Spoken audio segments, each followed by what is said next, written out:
My voice seems to be a common point of conversation in my video comments, because I seem to have an accent that's tricky to pin down.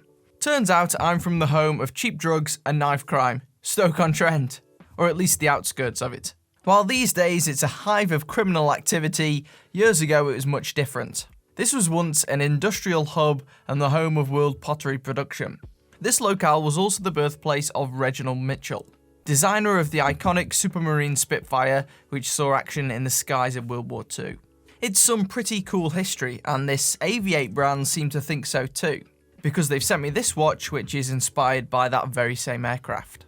This beefy boy is the Spitfire Type 300 in gunmetal grey, and is quite different from many of the pieces I've covered before on this channel. The watch comes beautifully presented in this green canvas coated box with a press stud fastener at the front. This has a foam lining and really is some of the most impressive packaging I've come across to date. This piece has some large dimensions, which isn't altogether surprising for what's essentially a Flieger watch. Historically, these were designed to be large and easily readable in a pinch, for example, in the cockpit of a fighter aircraft. This one sits bang on 42mm in diameter with a lug-to-lug of 50mm and a depth of 13.5. In real life, I doubt you'll be using this to fight off the Luftwaffe, so just be aware that this will sit slightly on the larger side with regular outfits. As such, this watch is best suited to average or large wrists. If you're a fellow skinny-wristed person like me, unfortunately they don't offer this in any smaller sizes, so it will look very big indeed. It's also a reasonably heavy watch at over 150 grams, so you'll certainly feel that heft on wrist. Something that strikes me straight away is that gunmetal grey finish on the majority of that stainless steel case and bracelet. Recently, I've looked at plenty of simple, glossy silver finishes, so it's pleasant to review something that has a different vibe to it. What I will say is that this does make it a bit of a fingerprint magnet, or should I say oil magnet. From certain angles, you kind of get that oil slick effect, which may bug you. Nevertheless, I love the overall look that this provides. It looks gorgeous, and I think it adds to the versatility of this watch. On the case, there are also a couple of neat touches that add to this overall theme.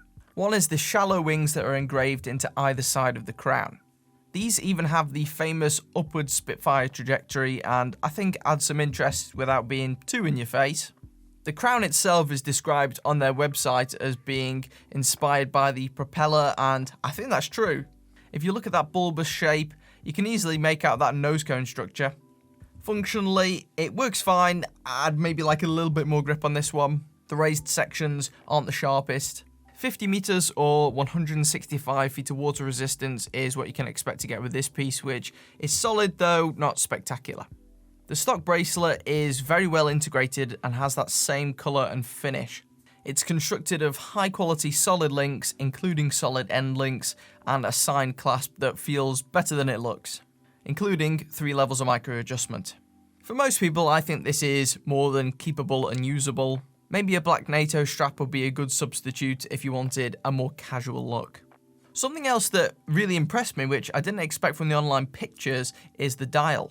In all truth, the design is probably a bit too elaborate for me to wear this regularly. However, that doesn't mean I can't appreciate the effort that's gone into it. According to Avi-8, the dial is inspired by some of the readouts and dials inside a Spitfire cockpit, and I think they've transitioned this quite well to wristwatch format. Some of the smaller details, such as the design of the subdial and the inner ring as well, add to the desired aesthetic. My favourite part is the combination of the two-tone hands and the raised white numbers. These make for incredibly easy reading even at a glance. The step design, along with the other applied parts, add to the visual depth of the dial. When looking through the domed glass at an angle, this is a treat to behold. Everything, including the logo, sits neatly in place.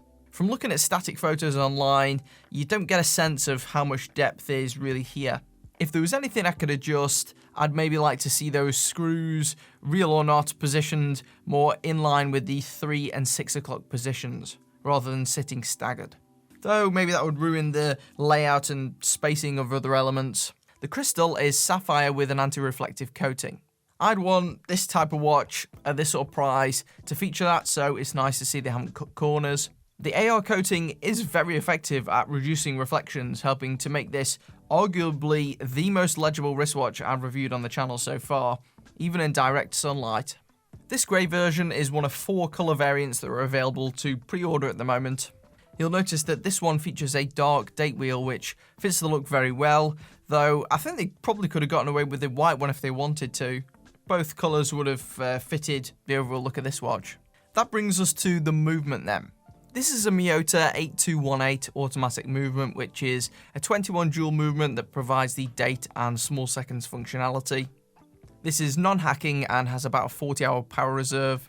Overall, this movement's okay, and while the beat rate isn't the highest, you likely won't notice it given the tiny second hand. Maybe they could have put something more impressive in here for the price. Let me know your thoughts in the comments.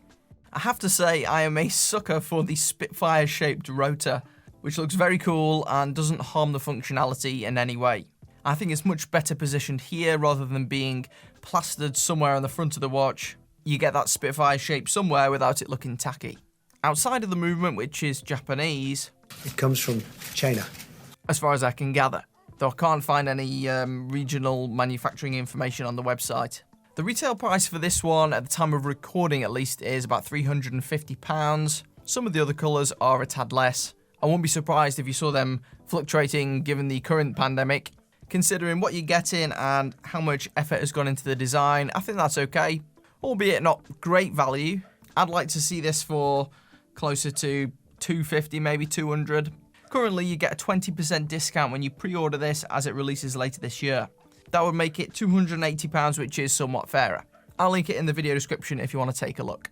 Unfortunately, primarily due to the size and weight of this overall, it's not a watch that's going to be seeing much wrist time for me. I love war movies and history, but practically it just doesn't make sense. My wrists are way too thin. I'd like to hear your thoughts on this in the comments section along with your rating. In the last review video, we took a look at the new Sternglass Canton. I liked the watch, but wasn't sure it justified the high price tag. From your votes, it looks like you thought the same, placing this one in the uncool section. I bet it would be higher up if the retail cost was slashed. I want to know where you're placing this Avi-8. Do you think this watch is absolute garbage, uncool, cool, or ice cold? Let me know your votes in the comment section and in the iCard above for your second vote. Tune into the next review video to see where it gets placed. I'll see you in the next one.